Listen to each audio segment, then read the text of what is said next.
We've all heard the stories. The spoilt couple, the tantrums, the split. But there are two sides to every story. It's an opportunity for us to understand why they did step down as senior royals and for us to understand what it is that they're searching for in life. When you have that level of independence, my goodness, you can do anything. Tonight, we hear Meghan and Harry's side. This book definitely is about getting the truth out there. This book has potential to have huge ramifications for their relationship with the other royals. What caused the rifts? Look, we're brothers, we'll always be brothers. We're certainly on different paths at the moment. I would imagine if there is any conversation that William could take back, it would be that one. And who is to blame? They felt it was a slight, they felt put out. No one in the royal family likes being taken by surprise. Was Harry really as unhappy as is claimed? Were Meghan and Kate really at war? Or did the couple simply demand too much?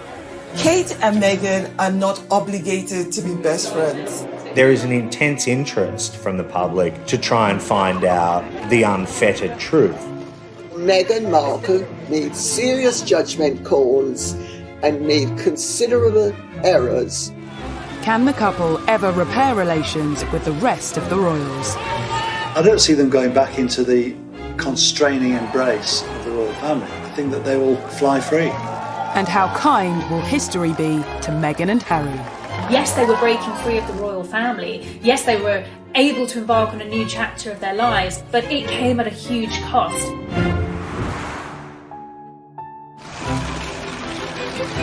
Meghan and Harry. Everything seemed like a fairy tale when the royal family gained a new member. I think they had the potential to be this amazing, celebrity couple. When they first got together, it felt like a real win, I myself was like, this is amazing. I'm loving seeing this. The wedding's going to be beautiful. And that's when the chip away started. Since then, it's been a turbulent 2 years for the Duke and Duchess of Sussex. And for many, they were to blame for everything that has gone wrong in the House of Windsor. But is that fair? I can just imagine what kind of struggle it was for them to see the constant lies, the constant made-up fabrication to sell papers, and that they were the human cost. Now, months after Megxit, we are witnessing the fight back.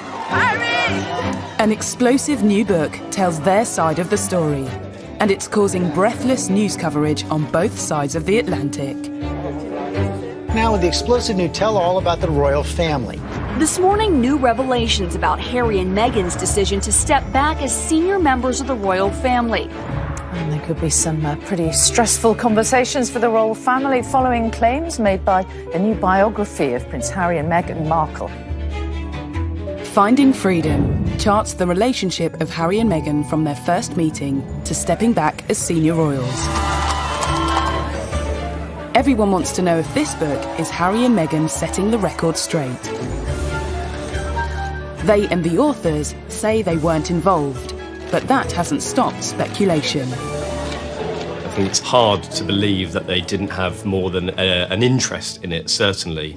There's certainly lines within the books, even quotes that have come potentially from Harry and Meghan, and I think that a lot of people will be thinking that they had more of a hand in it than they have been letting on. A royal will always deny any involvement because that's the convention. The convention is that you never ever openly say that you have helped. But I think with Fighting Freedom, when we read it, you can hear Harry and Meghan's voice. Finding Freedom is written by Carolyn Durand and Omid Scobie, two seasoned royal journalists. Another author who has first-hand experience when it comes to setting the royal record straight is Andrew Morton. His book, Diana, Her True Story, caused a sensation in 1992. He believes the objective of Finding Freedom is to set out Meghan's side of the story. This is basically trying to explain how Meghan approached the royal family and how she was dismayed by the easy criticism of everything that she tried to do. She's been frustrated by the fact that she's not been able to give her side of the story, that all kinds of stories have come out about her and she's not been able to answer back. And it's something which she's found immensely frustrating. It's an opportunity for them both, and in particular Meghan, for us to understand why they did step down as senior royals, why they moved all the way across the pond, and for us to understand what it is that they're searching for in life.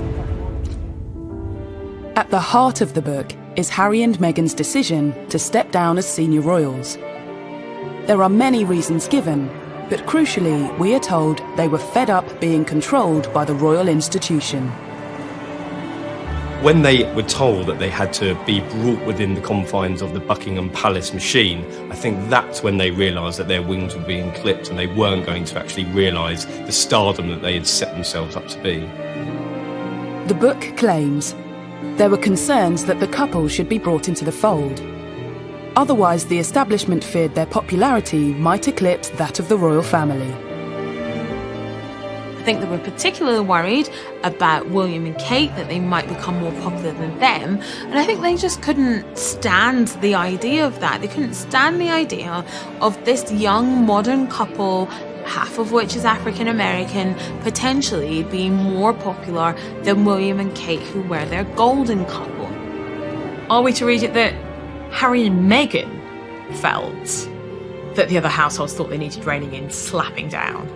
Because that's how I read it. I read it that Harry and Meghan felt that there was this conspiracy against them and that they felt that they ought to be put back in their place on a variety of levels. And they became more and more insular, more and more paranoid.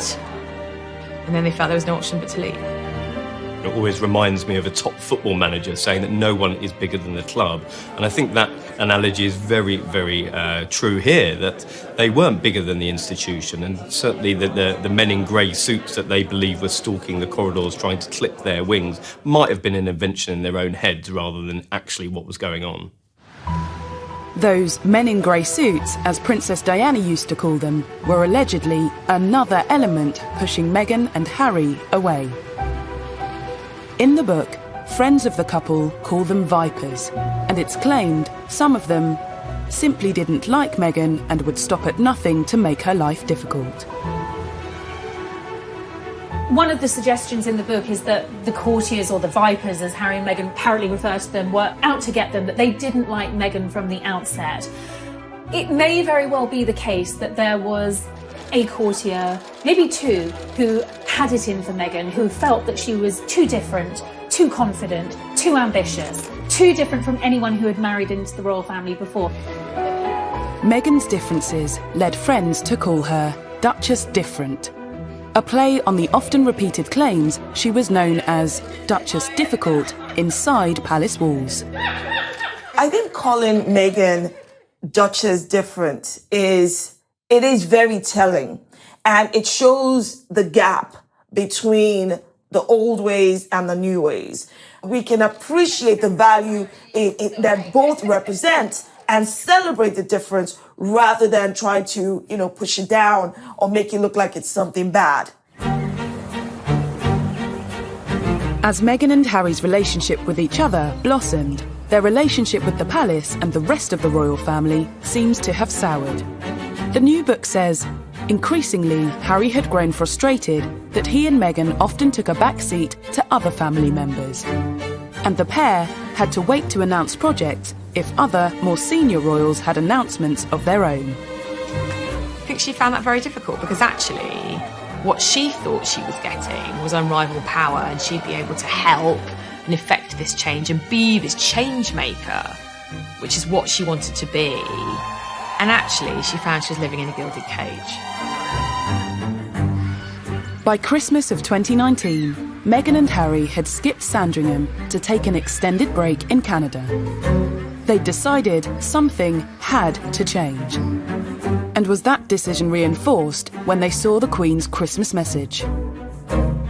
Well, the lack of photograph of them appearing for the Queen's Christmas speech obviously had an effect on them, and the book will tell you in detail about how this made them feel. They felt it was a slight, they felt put out, What I think was trying to be demonstrated during that Christmas message was the future of the monarchy, the future heirs, the future sovereigns. Harry and Harry's son are not there. They don't have that place on the table. From the $18 million estate they were staying at on Vancouver Island, the Duke and Duchess of Sussex set Megxit in motion. Emails were apparently sent to the Queen and Prince Charles. But the book claims Harry thought he was being blocked from a meeting with the monarch, which led to an extraordinary plan. One of the most fascinating and new revelations in the book was that when they landed in the UK from their sabbatical in Canada, they considered detouring straight to Sandringham to try and get a meeting with the Queen. If they had done that, I think the Queen would have been quite shocked and surprised, and because, frankly, that's not the way things are done. And I think that's a lot of the problem here. Harry and Meghan didn't want to keep doing the way things are done. And the monarchy wasn't going to change things just for them. The monarchy's a supertanker. It just keeps on going, ploughing its own furrow. Harry and Meghan wanted to become financially independent, split their time between the UK and North America, but crucially, still carry out duties for the Queen. Eventually, the Queen agreed to issue a joint statement about her grandson's plans. On the 7th of January, the Duke and Duchess attended an event at the Canadian High Commission. The book reveals they were feeling nervous. They'd seen the planned statement and thought it showed a lack of warmth. It's meant a lot to us, and it's important for us to start the year and say thank you. More concerning to them than that, reporters got wind of the plan to stay in Canada. A day later, the Sussexes made their shock Instagram announcement. A move that's been endlessly criticised, but it seems in their minds they felt they simply had no choice. It was very sad, really, that a couple who offered so much to the monarchy and to the nation had decided to go their own way. At the time in January, there was a lot of anger because, as one very senior member of the household said to me, you don't put a gun to the Queen's head. You don't go public and say what you want. We sort it out behind closed doors, we all try and negotiate, and then we present a united front. As well as their announcement, Meghan and Harry simultaneously launched their Sussex Royal website. It's since been claimed this, and making an announcement without discussing it first, left the Queen and the Duke of Edinburgh devastated. The issue of them creating this Sussex Royal brand and Sussex Royal website was a huge, huge problem for the royal family, because if they were going to go into the corporate world and start marketing themselves for big, big sums of cash, that was going to be the problem, that the Queen and senior royals couldn't have them marketing themselves as royal whilst earning money on their own personal terms. Crisis talks were needed, and on the 13th of January, Harry met the Queen, Charles and William at the famous Sandringham Summit. Yes, they were breaking free of the royal family. Yes, they were able to embark on a new chapter of their lives, but it came at a huge cost. Especially for Harry. He had to give up his military roles. Finding freedom gives an insight into Meghan's feelings. It was so unnecessary, Meghan later told a friend. And it's not just taking something away from him, it's also that entire military veteran community. You can see how much he means to them too. So why? Harry has had to give up everything. He's giving up his family, his home, his country, everything he's ever known, and those military titles, which, and Meghan's right, they meant so much to him. And what about what Meghan has had to give up? Finding Freedom claims Meghan told a friend, "I gave up my entire life for this family. I was willing to do whatever it takes. But here we are. It's very sad." Even so, it's said courtiers and some family blame Meghan for Megxit. This girl who fell in love with a boy who happened to be part of the royal family, and she gave up her whole career to move over here to, of course, followed tradition and ritual marrying into the royal family, and she literally couldn't win. And she basically gave up a part of herself, because that is what would have been expected of Meghan, expected of Kate, the Duchess of Cambridge. And they all did that out of love for their spouses and out of respect for the institution.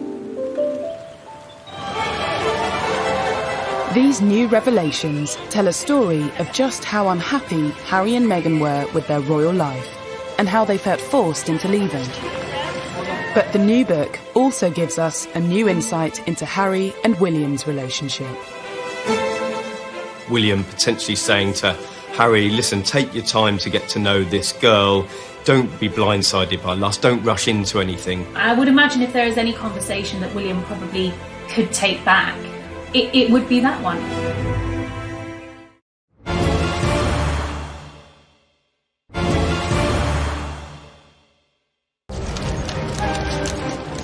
To understand why the relationship between Harry and his family broke down, you have to go back to the summer of 2016. Rumours about Harry and Meghan's relationship were circulating, and Meghan soon had the world's press following her every move.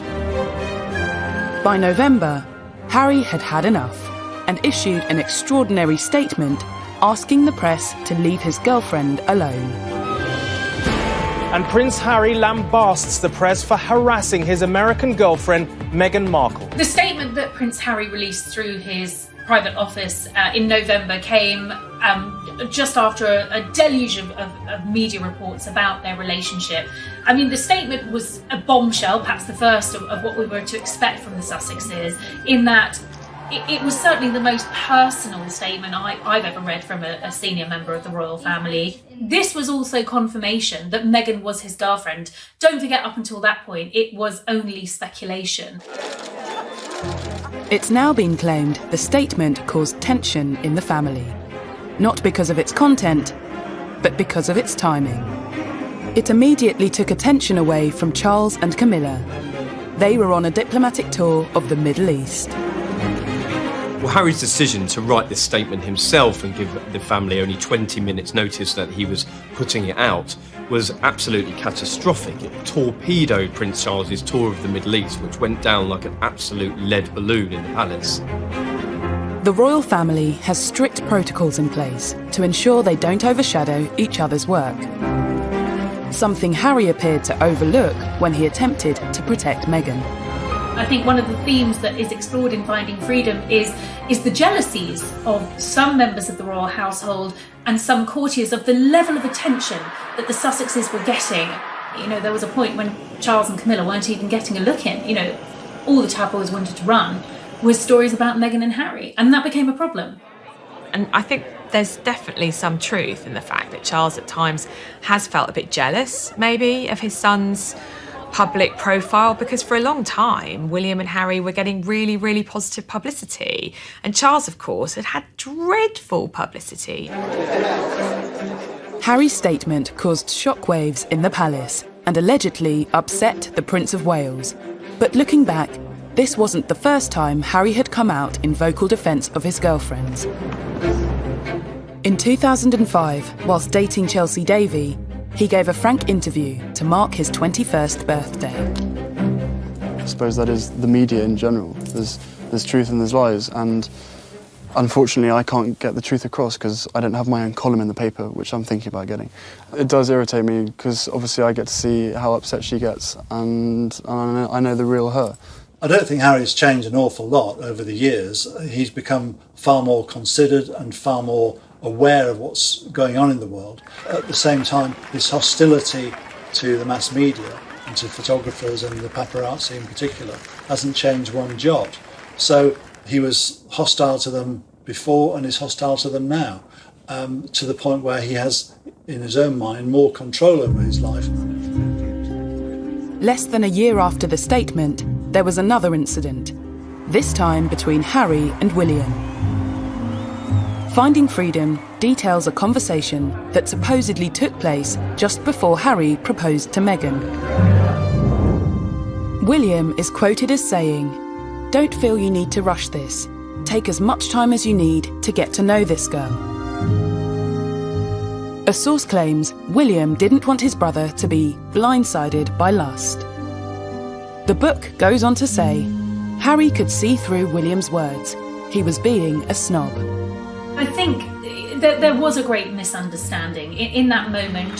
That was, I believe, intended from a genuinely good place, a place of brotherly love and just wanting Harry to be absolutely sure, given the speed that this relationship had moved at, that he wasn't rushing into things.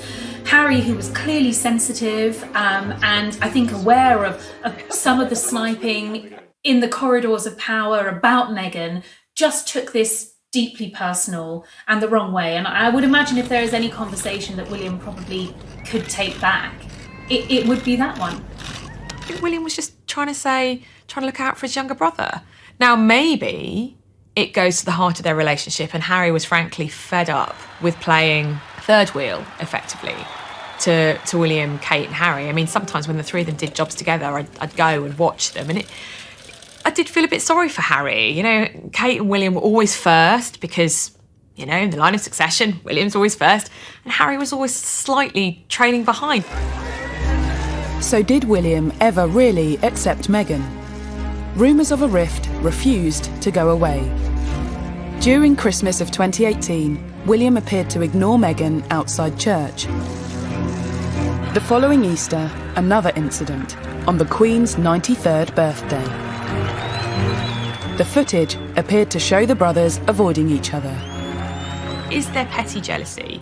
Yes, because I think there is between any family. Show me any family in the world where there's not jockeying for position or one sibling doesn't think, oh, you know, that sibling shouldn't have that, or etc.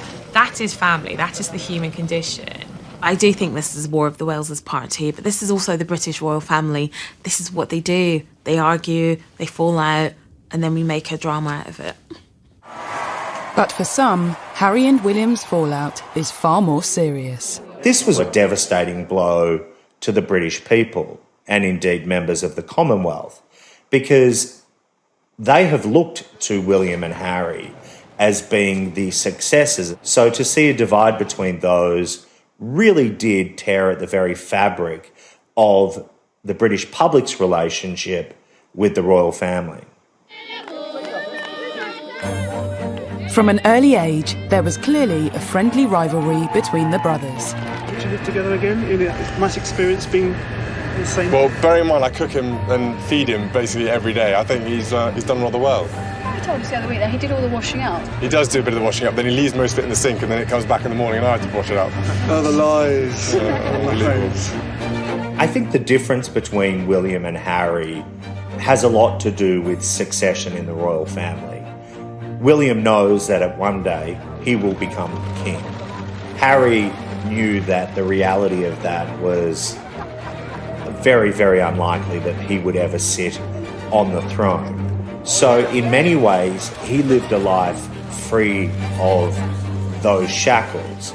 He was the rogue and renegade prince. And there was nothing wrong with that in Harry's eyes. And seemingly there was nothing wrong with that in the House of Windsor's eyes either, because it made him more relatable and it also modernised the monarchy. Tension between the brothers was confirmed by Harry himself during a bombshell interview with Tom Bradby. There's been a lot of talk in the press about rifts with your brother. How much of that is true? Look, we're brothers. We'll always be brothers. We're certainly on different paths at the moment, but I will always be there for him, and as I know, he'll always be there for me.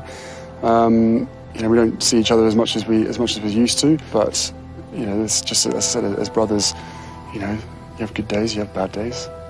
I think now that we have the book coming out and what we've read from Finding Freedom really does solidify what Harry was talking about in the Tom Bradby interview when he said that there's good days and bad days. This book is telling us, literally in black and white, or will tell us in black and white, what those good days and what those bad days were.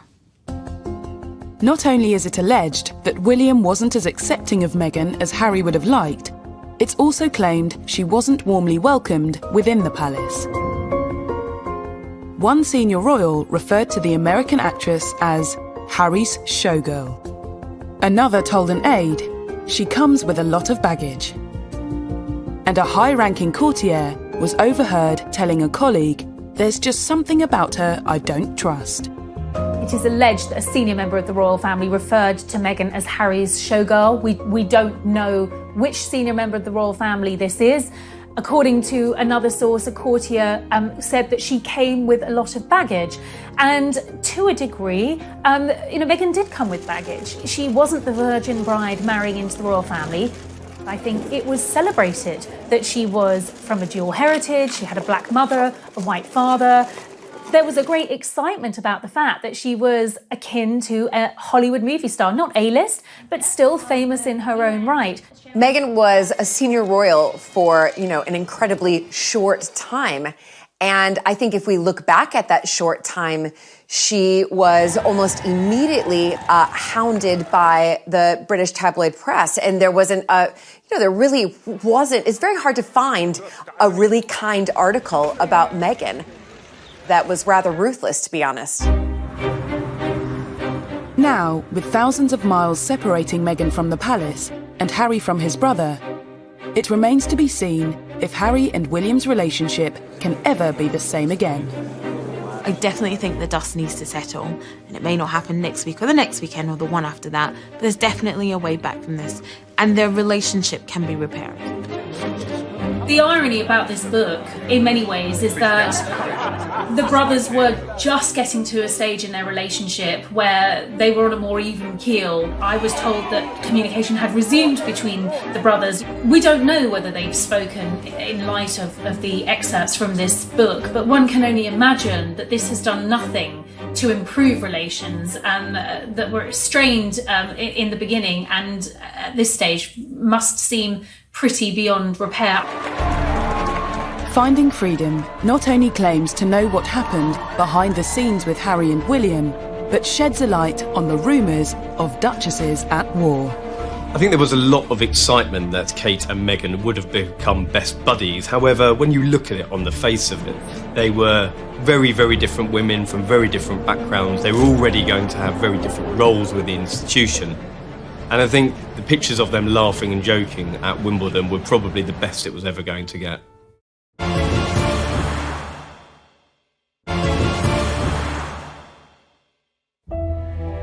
Finding Freedom is said to be Harry and Meghan's side of the story. It claims to provide a new perspective to all the stories, rumours and gossip that we think we know. In particular, a focus on negativity surrounding Meghan's relationship with Kate, not long after she became the Duchess of Sussex. After the royal wedding, once that sort of crest of the wave of excitement and euphoria had subsided, there was a slow drip of reports that began to show Meghan in a different light.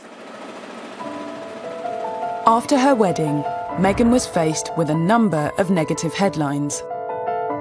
One in particular seems to have angered the Sussexes. It was reported that Meghan had made Kate cry during a bridesmaid fitting. Finding Freedom details the incident. Some of the children weren't cooperating, and there was a lot going on. Everyone tried to help where they could, but it's never easy with kids at fittings. There were no tears from anyone. I also think that it proves that, that story was put out by anti-Meghan people, by people who wanted to vilify Meghan, and it actually unpicks that, and it also proves that we know that there's people actively out there working to make Meghan look bad. There are always two sides to every story, but Kate either cried at that dress fitting or she didn't, and there are only a couple of people who know if that actually happened. It's interesting that is one of the stories that is contested in Finding Freedom. What Finding Freedom doesn't do is actually explain what did happen. Whatever the truth, Meghan and Kate's relationship soon became a favourite topic for the tabloids. I think as soon as Meghan married into the royal family, the comparisons between Meghan and Kate were constant. And Kate is English. She's an English rose, and she does everything the right way. But she will be the future queen. I think there needs to be some leeway for Meghan and Harry because, he's now much further down the peg line as far as inheriting the crown. I think there was a lot of excitement that Kate and Meghan would have become best buddies. However, when you look at it on the face of it, they were very, very different women from very different backgrounds. They were already going to have very different roles with the institution. And I think the pictures of them laughing and joking at Wimbledon were probably the best it was ever going to get. Despite the press rumours the Duchesses were at war, Finding Freedom claims the relationship between the sisters-in-law was less tense than reported. It does, however, reveal they struggled to move past the distant politeness of when they first met. It was very easy for us to escape into this storyline that Meghan and Catherine were best friends, that William, Harry, Meghan and Catherine represented the Fab Four, this union of young royals that were set to take control and modernise the monarchy. It wasn't the case at all. Just 1 year after they were photographed laughing together at Wimbledon, new photographs emerged of Kate and Meghan together at a polo event. This time, the atmosphere appeared a little less friendly. The book notes there was a cordial but distant rapport. There was a big exclusive event in the summer of 2019, and both Kate and Meghan were there with their children. In fact, it was probably one of the first times we'd seen Meghan out and about with baby Archie. Kate was watching the children playing on the field while watching the polo, but the real striking thing was that the two women were not speaking. They weren't even conversing for most of the day, and I think that was quite a bit of a realisation for the British public, and quite a disappointment as well, that these two women were not going to be the best of friends. It's reported Meghan had wanted a strong and close relationship with her sister-in-law. The book details that Meghan had initially hoped that Kate would potentially reach out to her and help guide her as somebody who had married into the institution, but the offer never materialised. It goes on to say, Kate felt they didn't have much in common, other than the fact that they lived at Kensington Palace. So while there might have been an expectation from Meghan that Kate was going to sort of sit down and show her the ropes, perhaps that was an unrealistic expectation. The Duchess of Cambridge is a busy woman, but Meghan clearly took that quite personally. In the same weekend Finding Freedom dominated the papers, Emily Andrews broke the story that friends of the Cambridges say Kate rolled out the red carpet for Meghan. So who was to blame for this coldness? I think it seems that Meghan had a very unrealistic expectation of her relationship with Kate. I mean, if you look at it from the Cambridges' point of view, they don't know this woman at all. From their point of view, they absolutely did welcome her into the family. William and Kate invited Meghan and Harry to apartment 1A. Kate met Meghan pretty early on in the relationship, and I think from William and Kate's point of view, they did try and help as much as possible. But they were at a very different stage of life. With friends of William and Kate refuting stories from Finding Freedom, the public is once again presented with two sides of the story, unsure which side is telling the truth. By the time Harry and Meghan's final royal engagement came around in March of this year, the tension was clear for everyone to see. At the Commonwealth event, Meghan appeared to wave to Kate, but the gesture wasn't acknowledged. I was sitting behind William and Kate and Meghan and Harry a few rows back with other members of the press at that service, and there was absolutely a tension between the two couples. While Kate turned around to speak to Edward and Sophie Wessex, she just didn't acknowledge Meghan and Harry at all, and that was very obvious. Finding Freedom notes that after flying straight back to Canada, Meghan, at that point, couldn't imagine wanting to set a foot back into anything royal again. There is no doubt that certain plot lines sell newspapers and sell magazines. And initially, what sold was the remarkable story of these four young royals and the tight union that they supposedly had. But in reality, that just wasn't the case. Finding Freedom has done nothing to quell the fascination with the Duke and Duchess of Sussex, presenting another side of the story and asking if the criticism facing the Sussexes has been fair. The whole story about Meghan wanting, the chapel for a wedding to smell a certain way, and then people find out that Kate wanted the exact same thing, but Kate is not being crucified for that, however, Meghan is. That just highlights again that this toxicity against Meghan is coming from a very deep place of bias.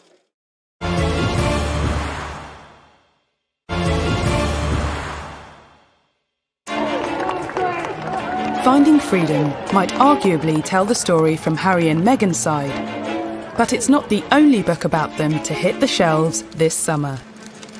It's the hot cakes right now. It's almost as though people think that this is the next version of The Crown from Netflix. I think that there is a battle at the moment amongst authors to try and tell or answer the unanswered questions as to what led to the split. It's a fine line of who knows what and who actually to be able to trust when all these books are coming out all at once.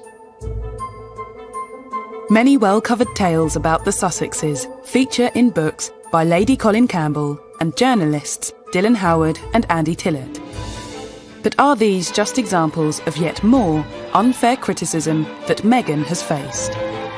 Such as claims Meghan wanted St George's Chapel to smell a certain way for her wedding. A story she was ridiculed for in the press, despite Kate wanting the same thing at her wedding in Westminster Abbey. The whole story about Meghan wanting, the chapel for a wedding to smell a certain way, and then people find out that Kate wanted the exact same thing, but Kate is not being crucified for that, however, Meghan is. That just highlights again that this toxicity against Meghan is coming from a very deep place of bias. Westminster Abbey is not the same thing as St George's Chapel. I've actually been to events at both. And I have to tell you, St George's Chapel does not smell musty. It smells of beeswax, which is what the furniture is waxed down with. Maybe Meghan had never smelt beeswax before in her life. Lady Colin Campbell's book addresses another infamous story. The claim Meghan clashed with the Queen over her choice of tiara for her wedding. But Finding Freedom says there was no clash. Each story has been corroborated by at least 2 sources, and they spoke to over 100 sources for the book. People don't want to believe that. They want to think only Harry and Meghan will say that, and they are lying. Instead, the book says it was Harry who had reservations, that the Queen's dressmaker, Angela Kelly, was intentionally delaying the process of Meghan selecting her wedding day tiara. But it is quite one-sided. Yes, Harry and Meghan don't escape criticism in the book. That's certainly true. But it is mainly their side of the story, and everyone else is the bad guys. Either way, what is sure is that there have been countless attacks on Meghan over the past 2 years. Allegedly, some even came from palace insiders. It seems to me that some of the stories are stemming directly from Buckingham Palace. And we're back to this narrative again, that strong, independent women are anathema in our society. Duchess difficult, Hurricane Meghan. Some of the headlines that started coming out in the tabloid press, reports that, she had a habit of sending dawn emails to staff and wanted a response before lunchtime. This appears to be true and seems to be backed up in Finding Freedom. But the author's interpretation of this is that this was an experienced, successful American actress who was used to having an entourage of staff and who was used to having things done quickly. The idea that Meghan's a diva is clearly one of these racialized ways of thinking about black women, where, there's this long-standing idea of the strong black woman who doesn't need anybody else, who's feisty and aggressive. Meghan has faced criticism for pretty much every move she has made, even down to the clothes she wears. When Meghan came on the scene and started wearing gowns that were thousands of dollars and living an extravagant lifestyle, then it began to rub people up the wrong way. Someone's got to spend the most, and Meghan's the one that spends the most. Again, it's just a non-issue, it's a non-story. She's probably spending her own money. What's the big deal?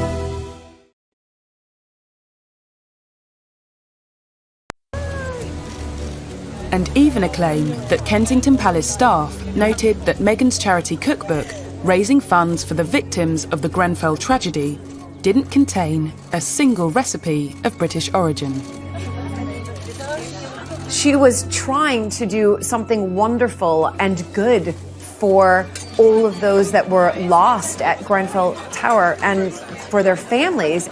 Everyone embraced this so deeply because it's been a passion project for all of us, and for very good reason. For Meghan, much of the criticism must have felt unwarranted and unfair. Why is Meghan a target for criticism? Very good question. Right, I don't know. Do you have a piece of paper? Several pieces of paper? But let's start with the fact that, one, she's a progressive woman. She's independent. And let's talk about the fact that she doesn't fit your traditional idea of, royalty. Let's talk about the fact that she's a woman of biracial heritage, right? Let's talk about the fact that her profession was that of an actress, and the fact that she's American. There's just so many things around and about her that many people do not like. I feel for the poor girl. I mean, she came into this country, parachuted in. She's married into a very difficult family that everybody finds difficult to come into because of the various pressures. And she's someone who didn't know an awful lot about British history, British culture. And she's, as she said herself, she's going to hit the ground running. And she hit the ground running, but she found that she came up against a brick wall.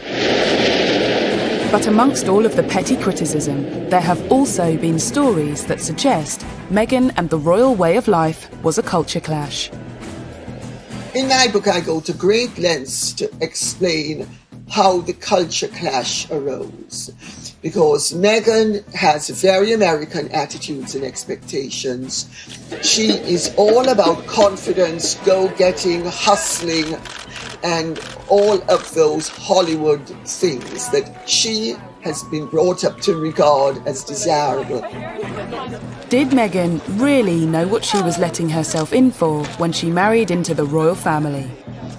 Some stories show how she struggled to get to grips with royal life, like her first official engagement with the Queen, opening the Mersey Gateway Bridge in June 2018. People haven't looked at the real person who's tried to do her best coming into the royal family. Someone who didn't know the protocol, didn't know the etiquette. And I'll give you a perfect example. She went up to Liverpool with the Queen and she's sitting on a stage. It's a windy day.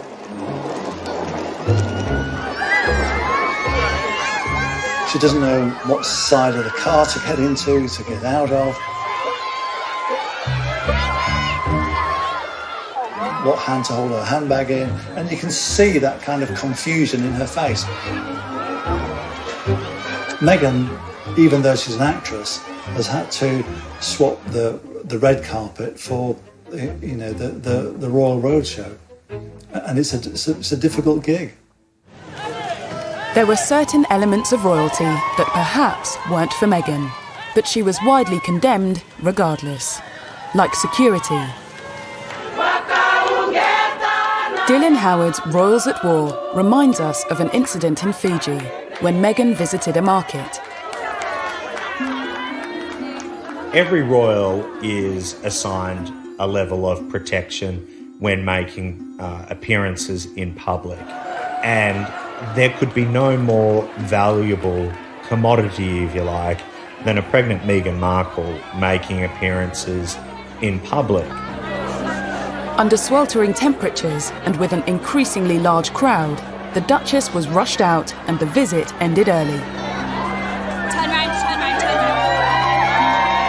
inevitably in these types of scenarios, the royals are briefed about what is right and what is wrong and what is expected of them in order to maintain their security and their well-being.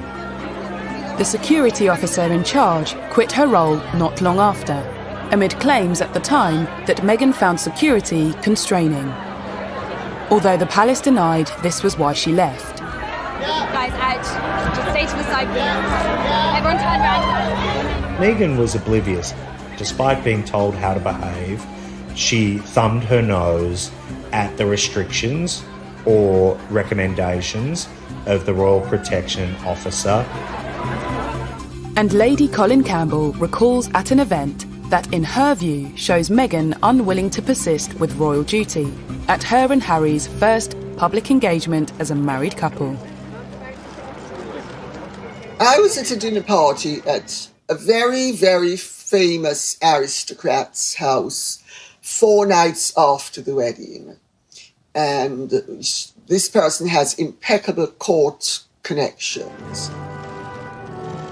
At a garden party to celebrate Prince Charles's 70th birthday and all of his charity connections, there had been this garden party at Buckingham Palace, and Harry and Meghan were there. Good afternoon, everybody. And there was much excitement about them being there because, of course, at that time they were the most popular couple in the country. She was a revered figure. People couldn't wait to meet her. Well, 15 minutes into the engagement, Meghan is overheard telling Harry she's bored and she wants to leave because they've effectively done their photo op. And the person who overheard this was completely gobsmacked. All of these stories and allegations hint at teething problems as Meghan grappled with royal life.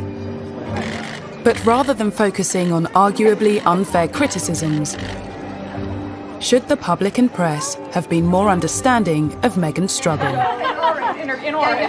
After all, it's something that is very different to what she was used to. That's one of my favorite parts of being there. On the face of it, everybody was very, very excited when Meghan came on the scene. She was hugely successful in her own right. She'd spoken on the world stage on big issues like the UN, human rights, girls' education. I think there was an awful lot of interest and excitement with her coming on the scene, but she definitely wanted to hit the ground running. She'd said that herself, and I think that in certain sections of the palace that was quite difficult because there were certain processes, protocols that had to be followed, and when these two worlds collided, there was definitely a clash that couldn't be avoided.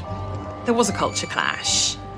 American divorcee, biracial, actress, woman of substance, 21st century girl from Los Angeles versus the pale, male, stale, and very white British monarchy. Yes, we have a woman as our head of state. Yes, we have a woman as our queen.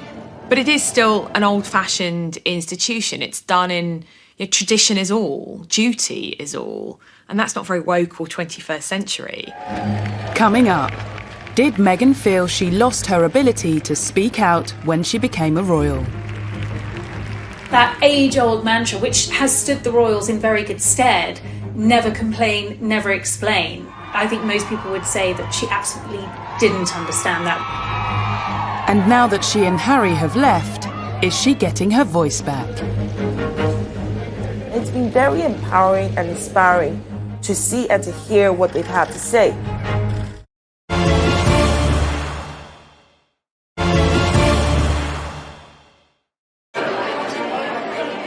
Many observers believe that a key factor behind the Sussexes leaving the royal institution was what some saw as the muzzling of Meghan Markle. Before her marriage to Prince Harry, she'd used her media profile to highlight social issues close to her heart. Women don't need to find a voice. They have a voice, they need to feel empowered to use it, and people need to be encouraged to listen. More people were encouraged to listen when her relationship with Harry became public. But being Harry's girlfriend was one thing, being his wife was quite another. if she was not part of the royal family, the way she would have come out to speak on issues and to lend support on different things. She had to curtail all of that. You can speak your mind as a celebrity. You can align yourself with different politicians as a celebrity. You can't do any of that as being a member of the royal family. The blogs and all that stuff, that's just been silenced 100% to fit this role. Maybe one of the reasons for them wanting to leave is so that she can go back to doing it. And following her move to Los Angeles, despite the lockdown, Meghan Markle is out there speaking her mind once again. All of you are out there campaigning, fighting the right fight, being on the right side of history and ensuring that we can get closer to seeing this truly as our past and not something that we have to revisit again and again and again. Meghan and Harry have given, recent Zoom virtual talks to many from the younger generation. They've definitely been able to speak about matters that are at the heart of them and matters that are important to them, like Black Lives Matter. The only wrong thing to say is to say nothing. Because George Floyd's life mattered, and Breonna Taylor's life mattered, and Philando Castile's life mattered, and Tamir Rice's life mattered. And so did so many other people whose names we know and whose names we do not know. It's been very empowering and inspiring to see and to hear what they've had to say. But did Harry and Meghan really need to leave the royal institution to speak out on subjects like racism and women's rights? I went back to the palaces, various people in the palaces, and I said, would Meghan have been allowed to make those kinds of speeches if she's still working for the royals? Now, you can take what I'm about to say as, well, they would say that, wouldn't they? But literally, to a man and a woman, the people that I spoke to said, yeah, why not? More problematic for the royals, perhaps, was a concern that Meghan's progressive agenda might encroach into politics. You're going to use your voice in a stronger way than you've ever been able to, because most of you are 18 or you're going to turn 18, so you're going to vote. Someone said to me, that might be, and I was like, hang on a sec, she's just telling everyone to vote. That's not political. And they were like, no, but she's made it very clear in the past where her political allegiances lie. She's been very outspoken about Trump. The royal family has historically stayed out of politics. There is an inherent conflict between a member of the British royal family involved in American politics. It just can't work. Before Meghan became pregnant with Archie, they had intended to go to America on tour, but she made it very clear that she wasn't going to see Trump. I'm afraid it doesn't work like that. Clearly she is a woman with very strong political opinions. I think we will probably see and hear more of these now that she is detached from the royal family. As well as freeing her to speak her mind, leaving has allowed Meghan to regain control of her own agenda and to hit out directly at her detractors. Meghan has always liked to control her own publicity. Through her Instagram, very popular Instagram account, and her blog, The Tig, she was used to being able to control the message. I think it's when things have been out of control, that's what she finds frustrating. Believe in what makes you unique and don't be afraid to do what you know is right, even when it's not popular, even when it's never been done before. Well, Meghan's choice of language of even when it's not popular, even if it's not been done before, was definitely a pointed reference to their decision to leave the royal family. Even if it scares people, and even if it scares you a little. That age-old mantra, which has stood the royals in very good stead, never complain, never explain. I think most people would say that she absolutely didn't understand that. One of the things she felt very stifled by was not being able to answer back. I think Meghan's biggest problem has been that she's obviously been schooled in the world of Hollywood, where you hit back at rumours and innuendo and you take the fight to them. Meghan couldn't grasp the reason why she wasn't able to respond to these. Well, there was so much more at stake than just Meghan Markle. The whole House of Windsor needed to be considered in whether or not she was to respond to an allegation that was levelled against her. And that narrow-mindedness goes a long way to explaining why her and Harry would ultimately leave the family. And I think this book is largely being written to put her side of the story across. And regardless of their personal influence on the book, it hasn't been the only outlet for the couple's grievances. Harry and Meghan take on the tabloids. She is suing a newspaper for publishing a private letter to her father. The letter related to Thomas Markle's various dealings with the media, following his non-appearances at the couple's wedding in May 2018. And within the court documents, some of Meghan's complaints about her treatment within the House of Windsor have been laid bare. She has used the courts as a forum to get her version of events out into the public. Meghan's detractors say she's attempting to manipulate the media and claim the revelations in her court evidence and writing the letter to her father in the first place are evidence of this. If Meghan expects me or anybody else that I know who has a brain to think that she wrote that letter for anything except damaging her father's reputation and boosting her own and excusing her, she better think again. The central point of the case is whether Meghan wrote this letter with the intention of it being public. And one of the authors behind this book has actually gone on record to say that Meghan wrote it with the public in mind. That was a comment made by author Omid Scobie earlier in the year, but not repeated in the book. Meghan emphatically states that she didn't expect the contents to become public. But Associated Newspapers, publishers of the Mail on Sunday, are contesting that. Before being published, the letter had been referred to in People magazine. She may have given her friends permission to speak to People magazine. Friends have been spoken to at some point, but I genuinely think that was a letter between herself and her father, and I don't think she wanted it to be in any of the papers. She would have been very frustrated that it was published without her knowledge. It will be up for the courts to decide of whether this was an issue or whether she did know or didn't. I think it must be very sad and exhausting for Harry and Meghan to have had to undertake this court action. They're forced to go through this vicious cycle of seeing more lies and the same lies come up and people buy into it and people dig into it. So it has to be exhausting for them, but I have to say, it is the right thing to do. Since beginning the court proceedings, both Harry and Meghan have been accused of hypocrisy in their dealings with the media. Whether or not she wanted the letter leaked is really unknown at this point. But what I can say with certainty is that she does want certain stories leaked. In the book Finding Freedom, it says that she worked with the paparazzi. She tipped them off and she tipped off local journalists because she was trying to further her own profile. And you do kind of come away from the book thinking Harry and Meghan are perfectly happy to invade their own privacy as long as it's a positive outcome for them. I've never seen a member of the royal family who has polarised opinion quite as strongly as Meghan and then Harry and Meghan. It's almost as if people took positions very, very early on. You're either for them or you're against them.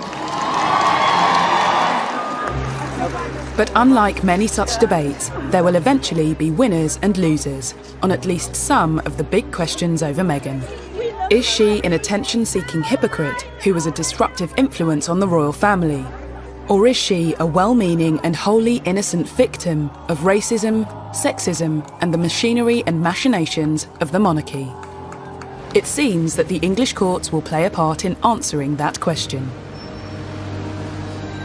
If they are to win, they will have won at the expense of dragging the royal family through the mud. So win or lose, in my view, it's a loss. Released from the House of Windsor, have Harry and Meghan really found their freedom? If it was not for COVID-19, we would have seen and heard a lot more from this couple. They are holed up in a rented £80 million mansion. They really need to try and take a bit of time out and maybe realise what they want, what their future looks like.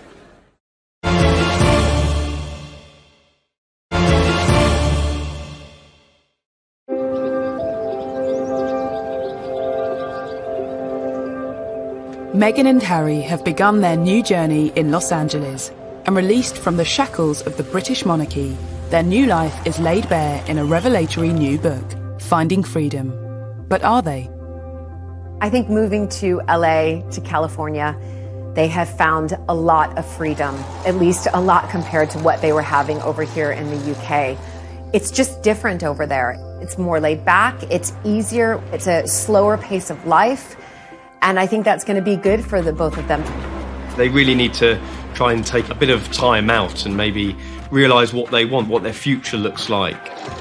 They're not in the public eye as much as they were over here. So I think they've got a real opportunity to slow down, to figure it out, and to find happiness. But if finding freedom is their goal, 2020 hasn't been the easiest year in which to achieve it.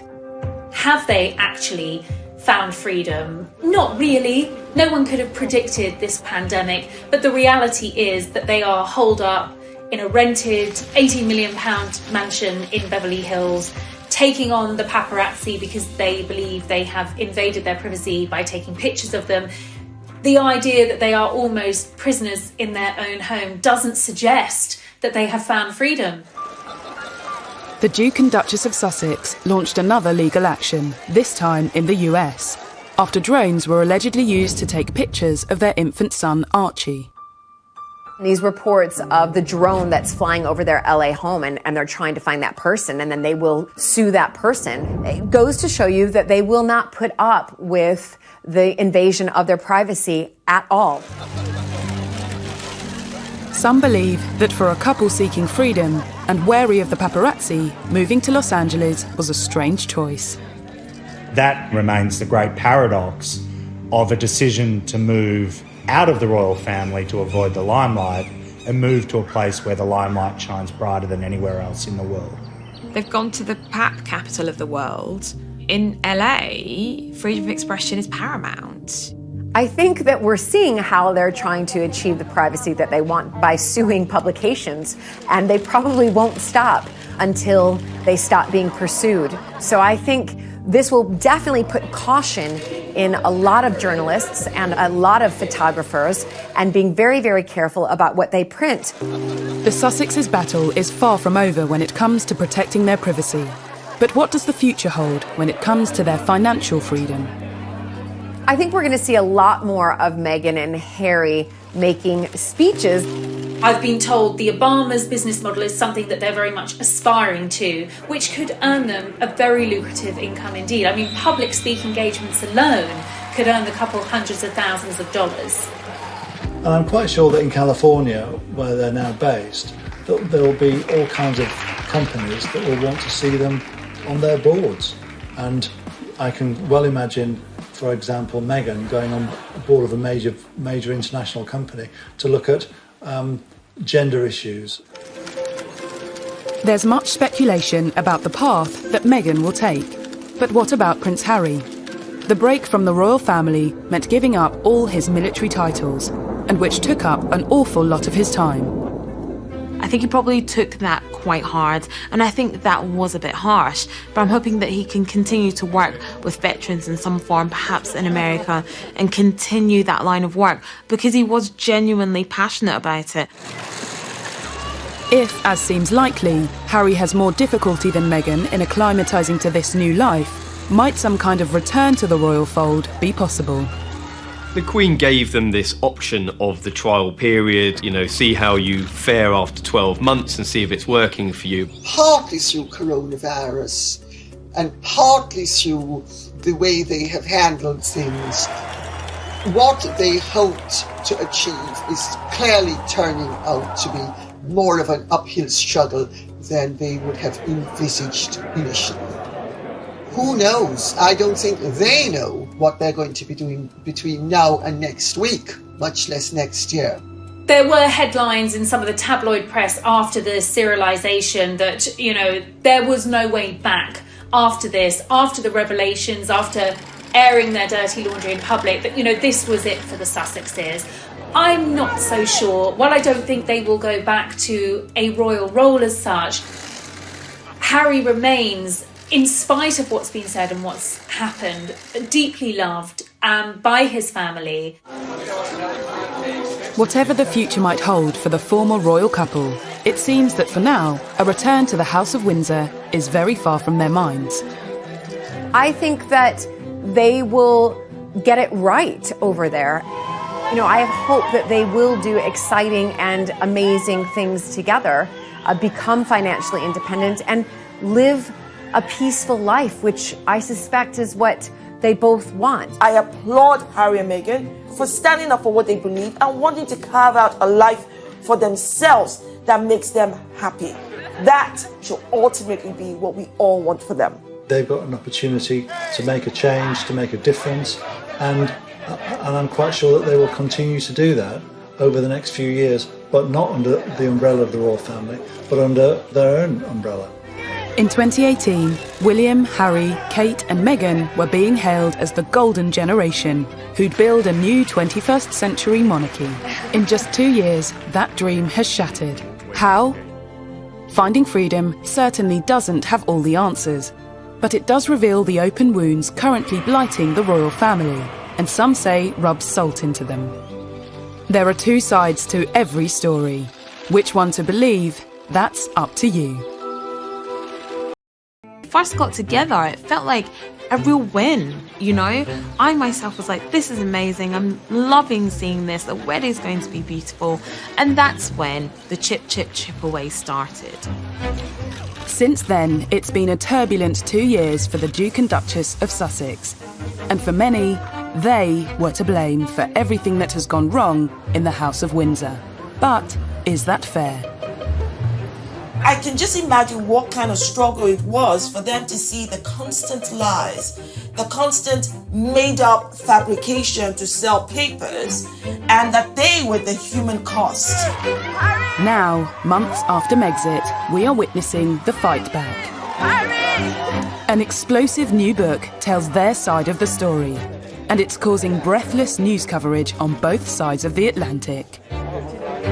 Now with the explosive new tell-all about the royal family. This morning, new revelations about Harry and Meghan's decision to step back as senior members of the royal family. And there could be some pretty stressful conversations for the royal family following claims made by a new biography of Prince Harry and Meghan Markle. Finding Freedom charts the relationship of Harry and Meghan from their first meeting to stepping back as senior royals. Everyone wants to know if this book is Harry and Meghan setting the record straight. They and the authors say they weren't involved, but that hasn't stopped speculation. I think it's hard to believe that they didn't have more than an interest in it, certainly. There's certainly lines within the books, even quotes that have come potentially from Harry and Meghan, and I think that a lot of people will be thinking that they had more of a hand in it than they have been letting on. A royal will